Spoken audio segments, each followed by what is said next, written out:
Two people, same job, same salary, same city. 10 years later, one of them is financially free and the other is still living paycheck to paycheck, wondering where all the money went. They earn the exact same amount. So what actually happened? The answer is not what most people think. It's not luck, it's not a secret investment, and it's definitely not a bigger salary. Today I'm going to show you the exact trap that keeps the middle class stuck. Why the rich quietly pull further ahead every single year, and the one decision that flips it. Let's build it. Here's the first uncomfortable truth. Your salary is not what makes you rich. If it were, every doctor and every engineer would be wealthy. And we both know that isn't true.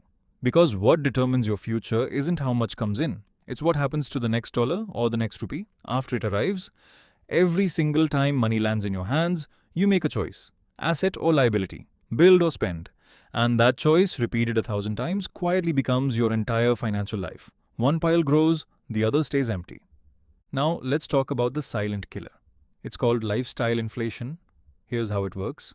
You get a raise, it feels amazing, and almost immediately, without even deciding to, you upgrade. A slightly nicer car, a bigger apartment, a better phone, delivery instead of cooking, and within about 3 months, that raise has completely disappeared into your new normal. Your income went up, your savings jar, exactly the same size as before. This is why people earning far more than you are often just as broke as you are. They didn't get richer, they just got more expensive. Think of it like a treadmill. Every raise makes the belt go faster, so you run harder, but you stay in exactly the same place. Your salary number climbs every year, and your net worth barely moves. That's the trap. Earning more and keeping less. And here's what makes it so dangerous. It doesn't feel like a mistake. It feels like a reward, but a raise isn't a reward.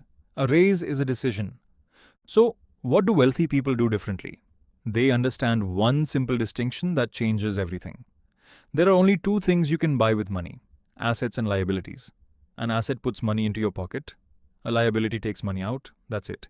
That's the whole game. A rented out property, an index fund, a business, a skill that raises your income. Those are assets. They pay you. A car loan, a credit card balance, the latest phone on installments. Those are liabilities. They charge you every single month, quietly, forever. And here's the order that separates the two people in our story. The wealthy person buys the asset first and then lets the asset pay for the luxury. The middle class person buys the luxury first and then has nothing left to buy the asset with. Same money, opposite outcome. One is building a machine that pays them. The other is building a machine that builds them. Now here's the number almost nobody tracks, and it matters far more than your salary. It's called your saving rate. It's simply the percentage of your income you keep. And here's why it beats a raise every time. Someone who earns a modest income and saves 20% of it will outperform someone who earns double and saves nothing. Because a raise you spend disappears forever, but a percentage you keep compounds forever.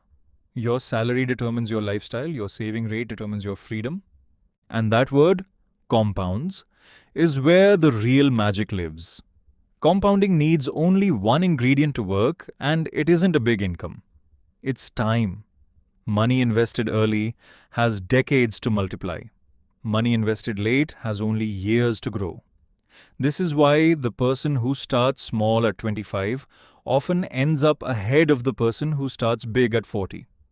Every year you wait doesn't just cost you that year. It costs you the biggest year, the one at the very end, where the growth is largest. Start now, imperfectly, beat start later, perfectly. So how do you actually escape the trap? One rule: pay yourself first. Most people spend first and try to save whatever's left, and somehow there's never anything left. Flip it. The moment money arrives, before you touch a rupee or a dollar of it, a portion goes automatically into your investments.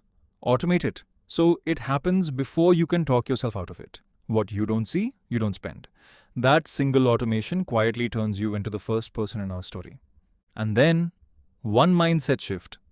Every time you're about to buy a liability, ask what asset that money could have bought instead. That $500 a month car payment isn't just a car payment. It's a $500 a month asset that you decided not to own. That's not about never enjoying your money. It's about buying the asset first and letting it fund the enjoyment. Because in the end, this is the real difference. The rich get richer, not because they earn more, but because their money works for them. And most people stay stuck because their money works for everyone else, the bank, the lender, the store, flip that, and everything changes. So here's the whole blueprint. Your salary won't make you rich, your habits will. Lifestyle inflation is the trap, and a raise is a decision, not a reward. Buy assets before liabilities. Track your saving rate, not just your income. And start now. Because compounding pays the patient, you don't need to change your whole life today. You just need to make one decision this month. Automate one small amount before you spend it. That single decision, repeated, is the entire difference between the two people we started with. I break down one money skill every week, so subscribe and let's keep building your blueprint together. I'll see you in the next one.